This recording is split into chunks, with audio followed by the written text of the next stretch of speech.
Benghazi, Libya, September 11th, 2012. On the 11th anniversary of the most devastating terrorist attack in U.S. history.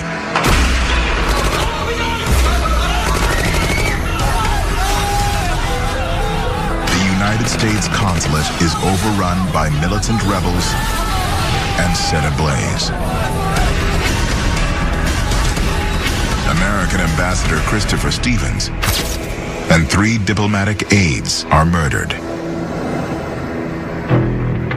The following morning, President Barack Obama gives a statement in the Rose Garden condemning the attacks and vowing to bring the perpetrators to justice. And make no mistake, we will work with the Libyan government to bring to justice the killers who attacked our people. The attack in Libya appears to be a very coordinated military-style attack. This was not a demonstration gone bad. 5 days later, United Nations Ambassador Susan Rice appears on 5 Sunday talk shows and blames the attack on a spontaneous reaction to an anti-Muslim YouTube video. What sparked the recent violence was the airing on the internet of a very hateful, very offensive video. But when intelligence reports later indicate that the president and his staff had earlier evidence that the attack was the work of al-Qaeda, questions begin to be asked. Was the American public being told the truth? After the embassy was attacked in Benghazi, a lot of people questioned what the White House knew and when they knew it. Some claim that the terrorist attack was covered up by the Obama administration. Now, why would the Obama administration want to cover this up? This attack occurred right before a presidential election. And the last thing the Obama administration would want would be embarrassing information coming out on the eve of the election. They blame a YouTube video for sparking the attack, but al-Qaeda terrorists took responsibility for it.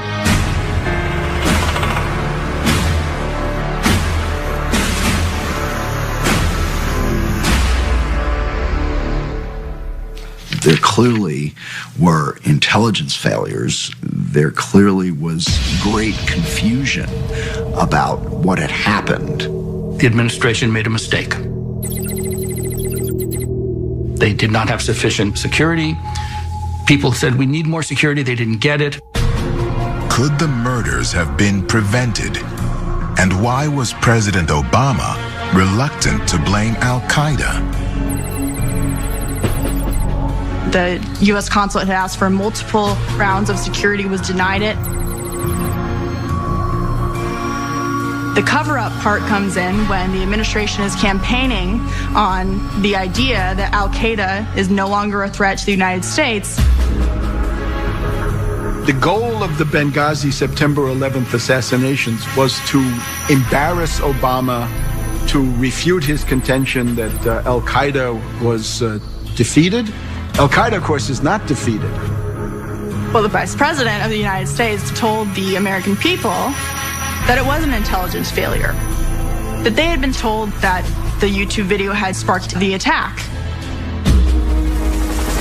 Did the Obama administration really conceal al-Qaeda's involvement in the attack on the U.S. consulate for fear it would undermine the president's bid for re-election? Or was there another, perhaps even more secret reason for the administration's reluctance to admit the truth? A president would justify a cover-up if national security was at stake, but the problem comes in when is the national security at stake, and I think presidents are very elastic about that. There are some who believe the attack in Benghazi was at the center of an even greater presidential cover-up. One involving a secret CIA outpost located approximately a mile from the U.S. consulate. When President Obama came into office, he immediately signed an executive order stopping what they call enhanced interrogation, torture, at CIA facilities overseas. What came up in the Benghazi cover-up is that the CIA was actually holding prisoners in the consulate in Benghazi, which maybe was a reason why there was an attack. Apparently, the compound in Benghazi was not really a consulate. Many believe it was primarily a CIA operation, and nobody exactly knows what the CIA was doing in Benghazi and whether CIA activities were involved with sparking this terrorist attack on the compound. Is it possible that the CIA facility near the Benghazi consulate was the real target of the al-Qaeda attack on September 11th? If so, why? Was the compound involved in covert operations? And is this the secret being covered up by the White House? Some have speculated that the CIA in Libya was recruiting rebel fighters. In other words, if there is a cover-up with respect to Benghazi, it likely comes from the CIA and is still ongoing. Ambassador Stevens had his last meeting with a Turkish diplomat. Now, why would the U.S. ambassador be meeting a Turkish diplomat in the terror capital of Libya? The CIA was in Benghazi to direct the shipment of weaponry from Gaddafi's arms depots and guerrilla fighters to Turkey, so those could be sent into Syria to overthrow Assad. The embarrassing thing about this, of course, for the Obama administration is that they're caught doing this. Is the U.S. involved with any procuring of weapons, transfer of weapons, buying, selling, anyhow transferring weapons to Turkey out of Libya? To Turkey? I do not know. Concerning the attack on the U.S. consulate and CIA post in Benghazi, Libya, the attempt to pin this on Obama is pure big lie propaganda. CIA asset kills ambassador, CIA assets run away. That's nothing to do with Obama. It has to do with the CIA. Everything goes back to the president in the United States. So what his cabinet does, what his department does, what his departments within the federal government do, eventually is his responsibility. Was the attack on the U.S. consulate in Benghazi perpetrated by al-Qaeda operatives who had been secretly working with the CIA? And is this the reason why the Obama administration was quick to blame the attack on a 15-minute YouTube video? After Benghazi and around the time of the election, a whole series of top admirals and generals get fired. Petraeus is out. General Allen, Admiral Stavridis at NATO, the head of the Missile Defense Agency, General Carter Ham, the head of U.S. AFRICOM. There's a whole series of high-profile careers that mysteriously come to an end in the autumn of 2012. And nobody has come up with a satisfactory explanation. The public has not been told the entire truth. Are the details of the attack on the U.S. consulate in Benghazi really part of a presidential cover-up? And if so, is it to protect American interests and national security? Or is the reason purely political? Most cover-ups are for presidential gain or to protect the president, either personally or politically.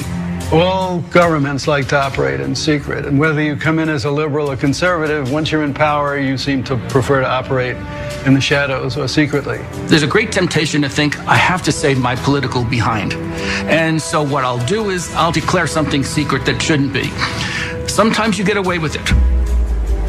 But once it starts to unravel, it almost certainly becomes completely unraveled, and the president suffers greatly, either impeachment or his place in history. Coming up. I shall resign the presidency effective at noon tomorrow. Watergate was the tip of the iceberg. These tapes revealed all sorts of sordid, illegal things that the president was involved in.